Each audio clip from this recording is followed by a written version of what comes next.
Okay, ladies and gentlemen, we're ready to go on this, our final module, entitled Reflections and Insights.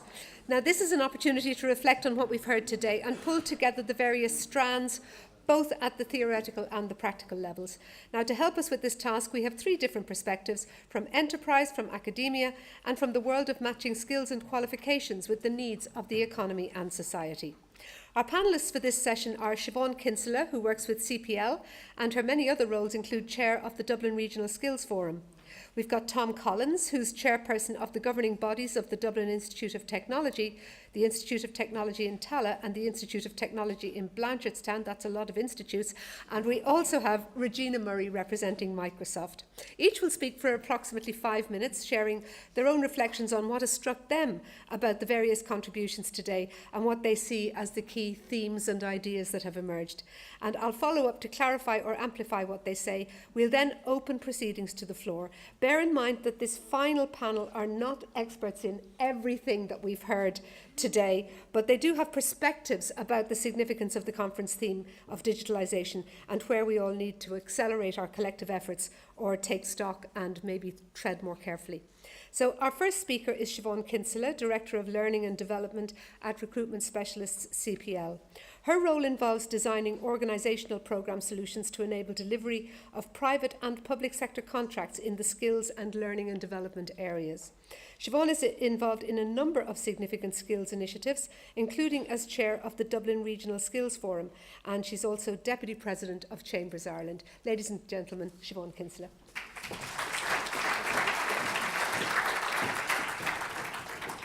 Thank you very much. Before I begin my kind of review of our insights and themes from the day, I would sincerely like to thank QQI for pulling off such an audacious conference as what we have today. The content, the speakers, the attendance, I have to be honest with you, when it was initially muted, I knew it was going to be a great conference, but what it's manifested itself to be, I would like to congratulate John, Beata and all of the staff in QQI for what they've managed to achieve here today, and I'm delighted to be involved. I'm going to start with what Pádraig outlined to us this morning as to what the key themes would be for the conference. And that would be the importance of data and knowledge to inform policy, quality assurance so that we can have trust and confidence in skills, to emphasise collaboration and partnership in the integration of work and education, internationalisation and collaboration in that regard, and democratising accessibility of information and equality. Mary Doyle, actually, from that point, I thought she nailed it straight from the beginning when she set the context as the challenges, but also the opportunities in the education sector. And I think in all areas of life, be it the private sector or be it in the educational sector, we're all faced with challenges of opportunities. Unlike Rory, when I have a budget issue, our IT guy goes off and finds a voice over IP system to reduce the phone bill, so therefore we've budget for something else, and we know that you don't have those constraints.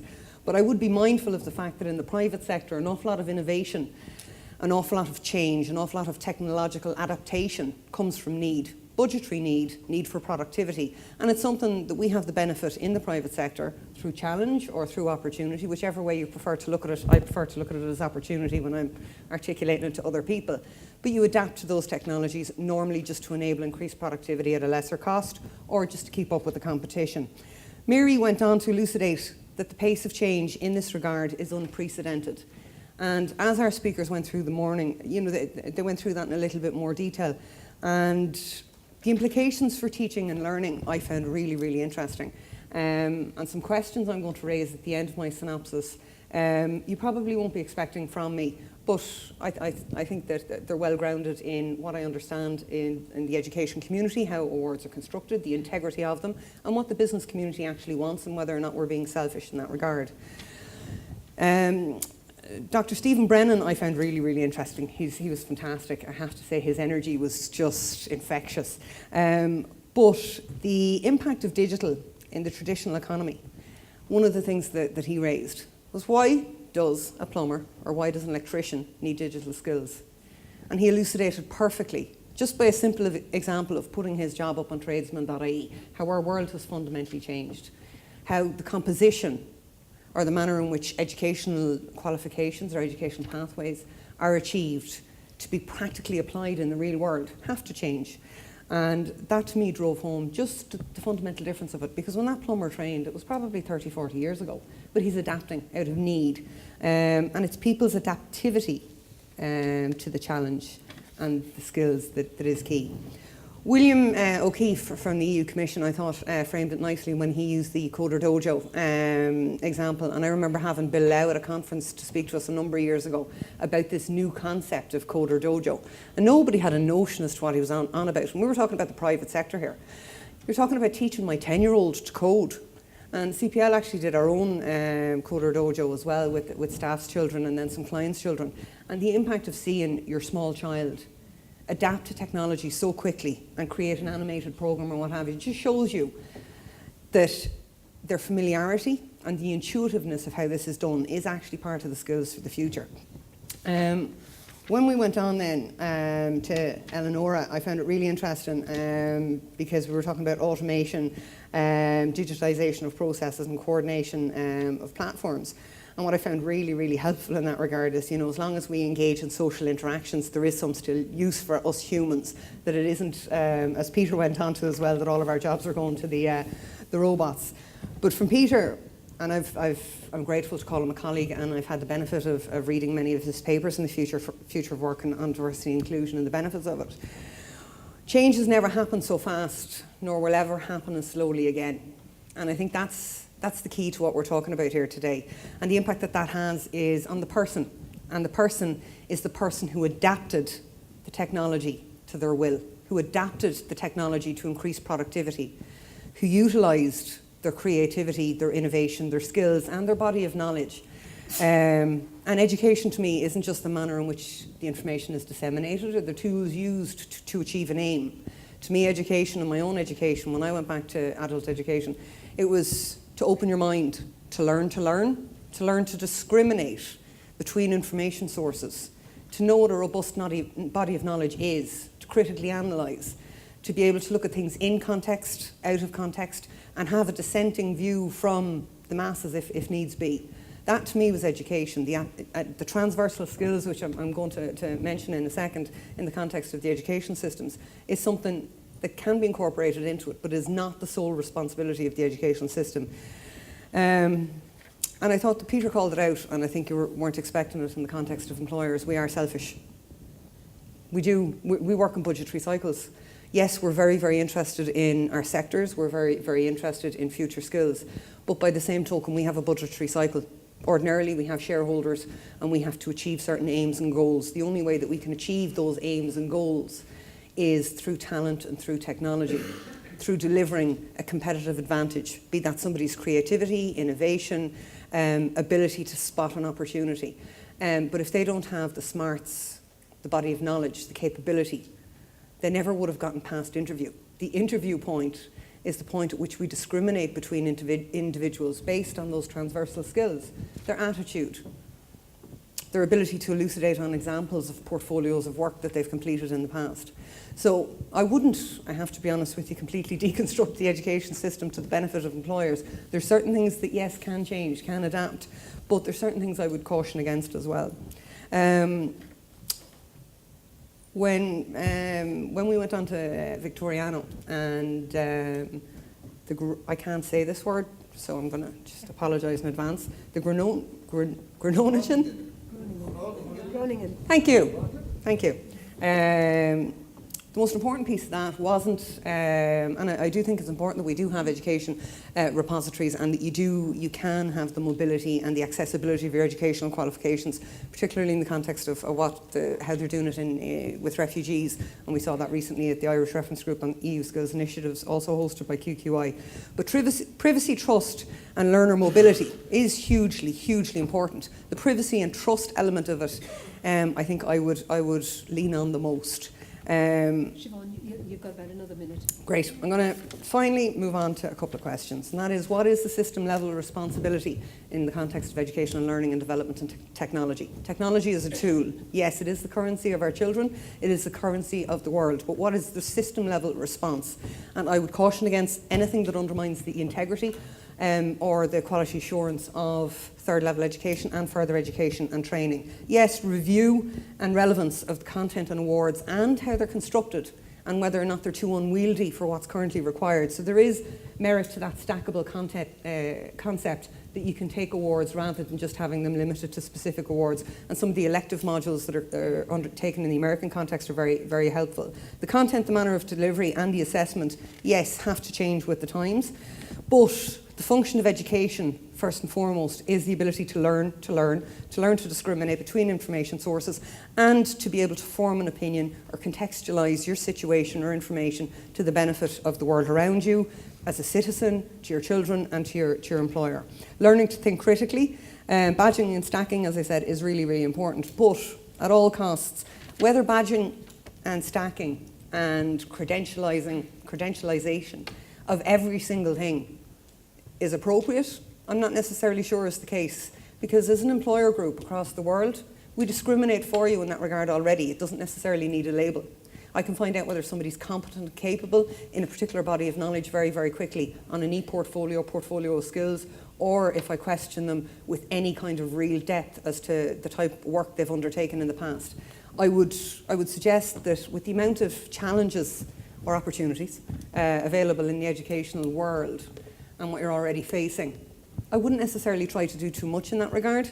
The system in terms of the transversal skills, and Roisin was recently involved in the update of the key competency framework for European skills.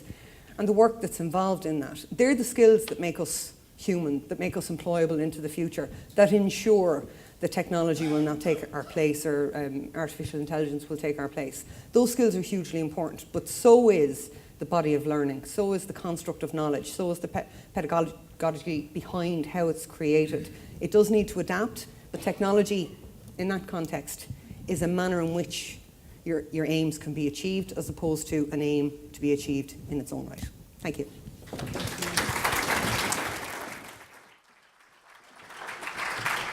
Thank you very much, Siobhan. Our next speaker is Professor Tom Collins, who's currently chair of the governing bodies of the Dublin Institute of Technology and Institute of Technology Blanchardstown. He's also served as president of the Royal College of Surgeons in their campus in Bahrain, and is also emeritus president of Maynooth University, where he was professor of education and dean of the Faculty of Social Science. Ladies and gentlemen, please welcome Professor Tom Collins. Hi everybody. I've only got 5 minutes, so I'll be quick. Earlier, I have to say the first half today, I was suffering from vertigo. I was looking at all this change that was happening so quick, or so quickly I should say, and I felt I could barely hold on with my fingertips. But thankfully the evening got back to more familiar territory. The question of resources came up. I knew I was safe, that in the end I would survive another while. It does interest me about the first principles, and I was interested in so much of today's debate around the notion of digitalisation on the one hand, but holding on to core stuff on the other. And actually we got into the fairly basic epistemology of it all, the notion of what's human and what isn't. And in a sense, that is an interesting debate. Much of what we live our lives are dehumanizing ways of living life. And one of the interesting issues I think about education and about the digital agenda in particular is what it is that question. I was asking my 8-year-old niece yesterday, who was living down Tipperary, about the impact of Hurricane Ophelia on her life. And she said it didn't impact her too much. She got 2 days off school, that was good. But what really got to her was the internet was down. And I began to think, there's an interesting one. And of course, what I've learned for a long time is that for years now, children have been way ahead of their teachers in digital technology. And most of what we do around digital technology, in my view, in the world of education, with teachers, is try to get them to keep the pace with where the kids have gone. So the children are and in fact they're leading the way at very young ages. Children with suitors working their way over the iPad is not an uncommon scene. So but it's not necessarily, there are some issues that are not positive about this. And this is the human discussion. The discussion about relationships and how they're formed. the discussion about the number of hours which a child spends in interaction with their piece of technology, which was raised this morning by a number of speakers. We do know that every Irish person spends an average of 18 hours per week looking at TV alone, and that does not include what they do on their mobile phone or on digital technology. So this notion of creating space for relationships, especially amongst children, strikes me as a debate we need to have. And in that regard, I'm interested in the work of Goffman, who talked about the self back in the 1960s and 70s. He talked about a presentation of self in everyday life and how we all construct a mask, we all construct a way of being in the world, and the rest of our contacts collude with us. They let us act this out. They don't try to strip us of the illusions we wish to purvey or of the illusory image. And then, of course, Facebook comes in. And Facebook has the capacity to destroy all of that in a child or in a teenager or in an adolescent. So I'm interested in self-esteem and how it's operating around digital technology. I'm interested in how the self is constructed in a cyber world and how relationships are formed in a cyber world. And they are very challenging because we know very little about it. So I am feeling, nonetheless, that for me the central word I took out of today's conference is disruption. But the disruption is at the most profound level. It's at the notion of the self, it's at the notion of identity, it's, I think, very particularly at the notion of my mental health. The biggest single issue in Irish higher education, in my view, and it's only anecdotal, but it's it's partially anecdotal, but there's also some research supported, is actually mental health of young people. I have no idea how the two interrelate, but I do have a sense that relationship formation, the sense of self, building identity, these are things we don't know an awful lot about in the digital world. John Crace, in the Guardian columnist, remarked last week in a reminder to Theresa May that it is much easier to master artificial intelligence than to master emotional intelligence. And we actually don't really know formally how to teach emotional intelligence, though all around this room I heard of its importance today. The other thing I would want to say that I picked up from today, and sometimes it is, of course, what I forget who was the author, and even I forget the book, which is put that down to whatever, where the young man is telling his father, who is American, he has spent 35 years in England, and he's saying to him, you have learned to understand what the English say, but what you have never learned to understand is what they don't say. And some of what we don't say in conferences like this probably need to be drawn attention to. And for me, the protection of the education infrastructure of the country, and I don't just mean resource, I don't mean schools necessarily just, I mean the richness that creates the Irish cultural essence. I think we should wonder how that came to be. In the year 1800, there were 200 nuns in Ireland in total. By 1960, there were 18,000. And most of them were Presentation and Mercy nuns. And what they had done for the previous 150 years was they had educated young women. And in educating young women, they had actually educated the mothers of Ireland for a century and a half. And that was a resource which Donna O'Malley plugged into 50 years ago in 1967, when free second-level education and to some extent free higher education began to be rolled out to the Irish people. The people were ready for it, there was a structure for it, there was a belief in it. So we got a 200-year head start. If we ignore it, if we ignore that head start, and we are prone to doing it in debates on education, in debates on the public investment in education, in debates on who pays for it, we are prone to say we'll leave it to the market to solve it. And if you do that, you will end up where Donald Trump gets to be president of the US and where Brexit happens in the UK. So investment in education, and I was so interested to hear somebody from CPL earlier to talk about the importance of the useless arts degree. For me, I felt vindicated after a life trying to argue for it. The last thing I will say is the academy will be disrupted. I've no doubt about that by digitization, because it's happening every place. Ingrid works in the world of media.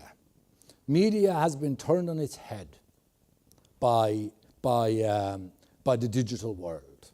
I have 3 children all of them around 30. I have never seen one of them buy a newspaper. And every one of them is news literate. That's just not their way of interacting. The printing press, I think it was 1439, the printing press was developed. Things stayed pretty much intact until about 1976, when Maynooth got its first computer. And in a sense, I share more in common with the 1430 child than I do with the 2030 child or the 2021, because the post-literary world is where we are. And this digital world is challenging everything. Recently talking to the manager of one of the biggest shopping centres in Dublin. And I don't like shopping centres, because for all sorts of reasons, but one of them being that they wreck inner cities. Yeah, that'll do me. Simply to say that he said to me, they are now under intense competition from online shopping. And online shopping is done mostly by men who have budgets and who have found that they don't have to accompany anybody else wandering around shopping centres. So this is, if this happens, at what point, at the moment in Grange Gorman, we are embarked on a massive rebuilding project. If I was putting a retail centre, I'm not sure I would be doing it there. And the question is, if you were putting an academy, should you be doing it there? Because these are some of the issues that I think the new digital world will raise. They will disrupt, they are disrupting everything, and that question of are they disrupting it even faster than we've known, that is a bit concerning. Thanks very much.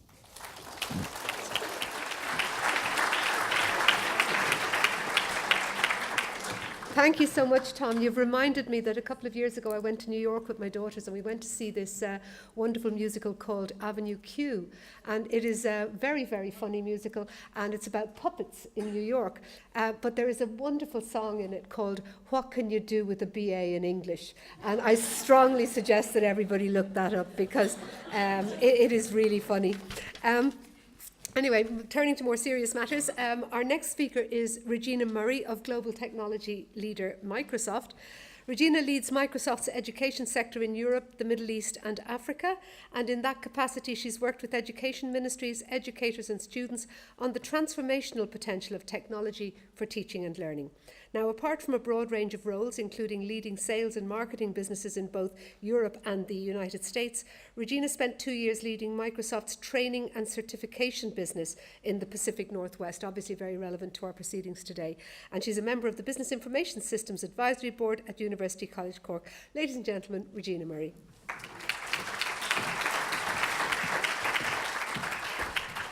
Thank you. And given that I'm from Microsoft, and even though I'm giving just reflections, I'd be disingenuous not to use PowerPoint. So you've got one last PowerPoint, even though you thought you were done with them.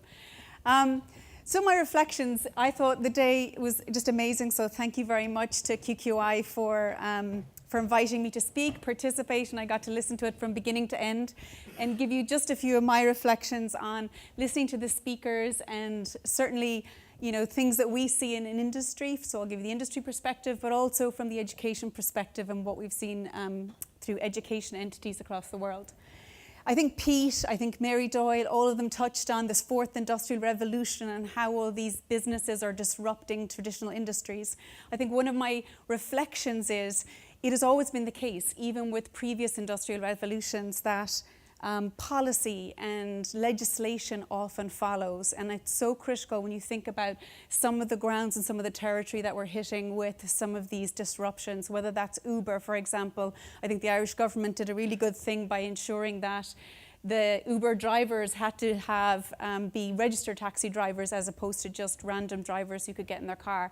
And certainly the City of London is seeing that now, where they're revoking their license for Uber because of privacy or because of security reasons.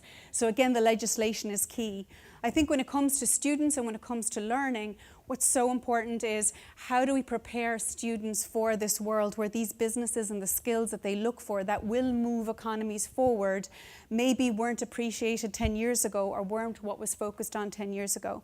And then again, certainly when it comes to Microsoft, some of the things that we're looking for, and CPL will have given a deeper view on that. We do really deep competency-based interviewing. So when we're looking at the skills, the credentials, all of those are really important. And I would say what's really important as well is what Carol Dweck referred to as the growth mindset. So it's not just what degree you have and what credential, but how are you investing in yourself, in this human capital that these companies without assets that are physical, like physical buildings, physical cars, physical hotels, they're really investing in this human capital. And so how do we encourage students to look at really lifelong learning and really build those, where there was a lot of conversation around the soft skills, the communication, the collaboration, the impact and influence. All of these are going to become hugely important. And when we interview as an industry, we drill really deep into that and have human resources that give us a lot of tools and a lot of assets to really make sure we can assess what are students' critical thinking? How are they problem solving? How are they using the knowledge that they acquired through formal education or even informal education? How are they applying it to real world scenarios? And so that human part is a differentiator, absolutely, with all of the best analytics and machine learning and cognitive services. It is about how they use and differentiate themselves and their capital with what they've learned. My other reflections were there was a lot of talk about what will the future jobs, future skills be, and certainly these jobs didn't exist 10 years ago. From the Microsoft side, we saw a big gap in the market, for example, in data scientists, and we worked with data scientists in the US to create content and put it on edX. So it was a Microsoft professional degree program where in the first 5 months, and this is just to give you an idea of how rapid, again, this can enhance and extend current formal learning, there was about 1.4 million sign-ups to the course, registers to the course. And from that, in the first 4 months, 40,000 signed up for the credentialing. So to go further, do the assessment, do the high stakes component and get credentials from that. So again, just an area where industry is stepping in, industry is looking to collaborate, partner with and extend what's there from a formal learning perspective. The piece I heard a lot about today was when you look at the skills gap, and it's widely acknowledged that there's a big skills gap, and not only what do we do now, but what do we do in the future to address this. There was a lot of speaking about diversity in the workforce, and whether that was women or whether that was migrant workers. One of the areas that I probably didn't hear an awful lot about, but is very near and dear to my heart and to, I would say, Microsoft, is really looking at inclusion. And when we look at how we skill and how digitization and technology plays a role, it's really the democratizing of that. And there are 1 billion people in the world with disabilities. 10% of those are children, and they are going into our school systems. And one of the areas that technology can really play a part is having not just niche technology, where if you had a disability, it was really expensive technology that was provided specifically for that student, but how can we look at assistive technologies that are integrated into the technology that you're already using? One of the things that I would use frequently when I'm giving speeches like this, and you probably aren't aware of it because most PowerPoint gets a very bad rap, but there's amazing assistive technologies built into PowerPoint. One of them you can just add on, which is called Microsoft Translator. If you haven't used it, just go up and add it on into PowerPoint. And what it will do is if you're lecturing, if you're speaking to a group, I'm not using my own computer here right now, or I would have demonstrated, you can choose to add subtitles. Now they could just be in English because probably most of the audience here is English today, but maybe there's some people who are hearing impaired. How are you catering for them? In a school setting or a lecture setting, it could be that you're speaking to an audience that isn't English as first language, and on their own app on their phone, they can choose to hear you or have the subtitles in German or another language. It's very, very easy, and it's not an extra cost, it's a free add-in. So how do you democratize it? How do you build it into what's already being used rather than create really expensive niche technologies to address that? So again, I would just say we need to think, yes, females, yes, migrants, but also inclusively across people with disabilities, even learning disabilities like dyslexia, dysgraphia.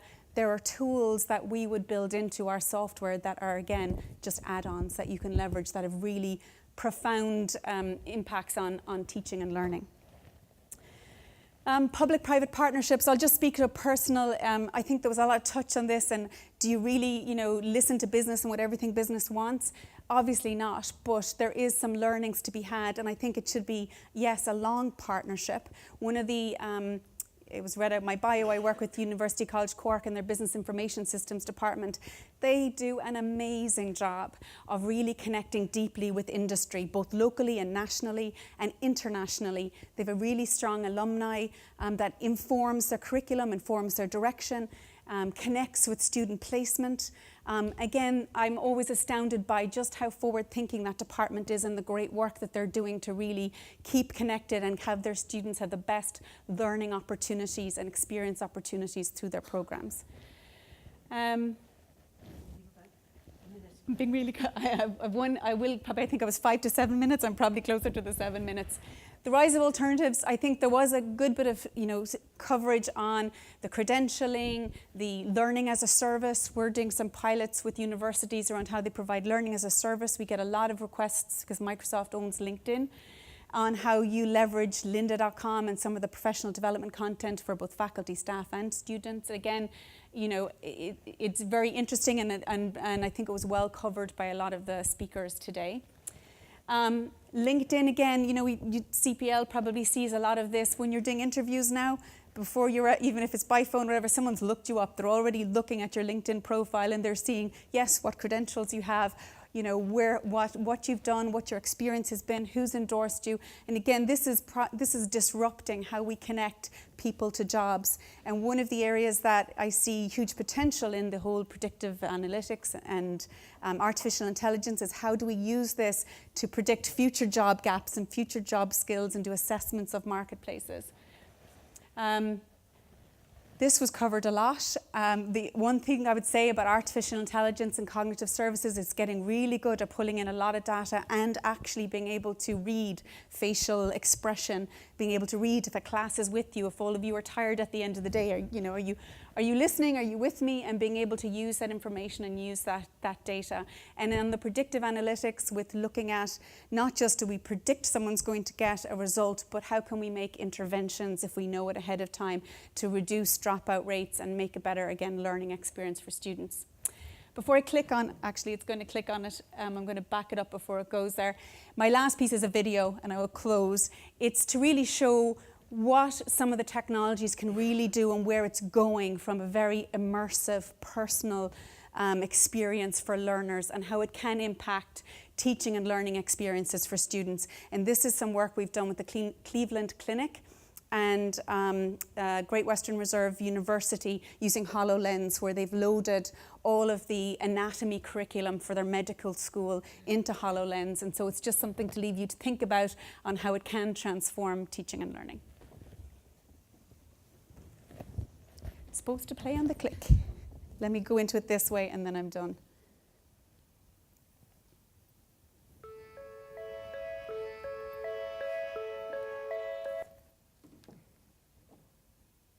Maybe not in screen show. I'll just play it like this.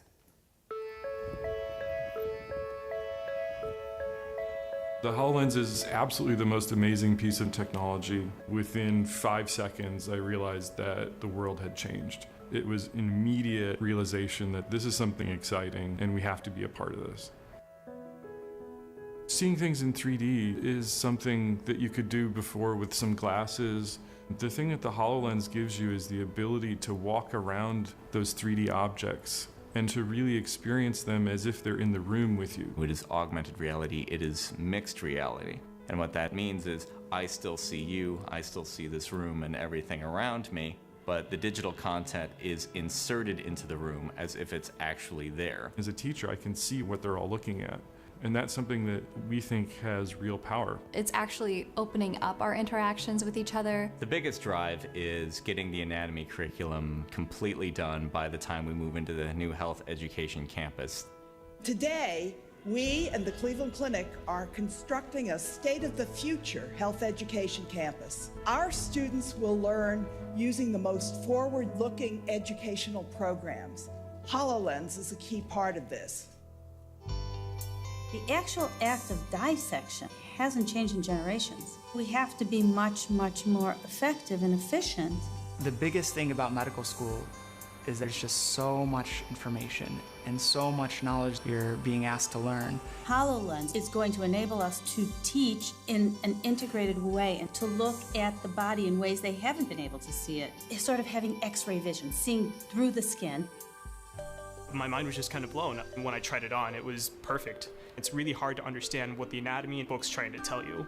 So with the HoloLens, we can literally show you what's happening with the body. We can look at how the heart moves, or look at how the brain processes information and how information flows around in our brain. They can see when the heart valves are closing and hear the sounds. How the diaphragm moves, when the lungs move. A click of the fingers is going to allow students to see how everything's interconnected in the body. We have means to draw people's attention to things to get them where they need to look. Do you want to look and then pull the bones out? And what they really crave is learning anatomy in the context of what they need to know clinically. What are they going to need to know for their clerkships and their future careers? With HoloLens, we can have essentially any disease that you want to see. So when I see an image like this in the hospital, I know exactly what's going on. This is how to treat and diagnose them. The HoloLens provides like a new way of teaching anatomy. It can really speed up the process of learning this material. I think HoloLens is the next big transformative change in medical education.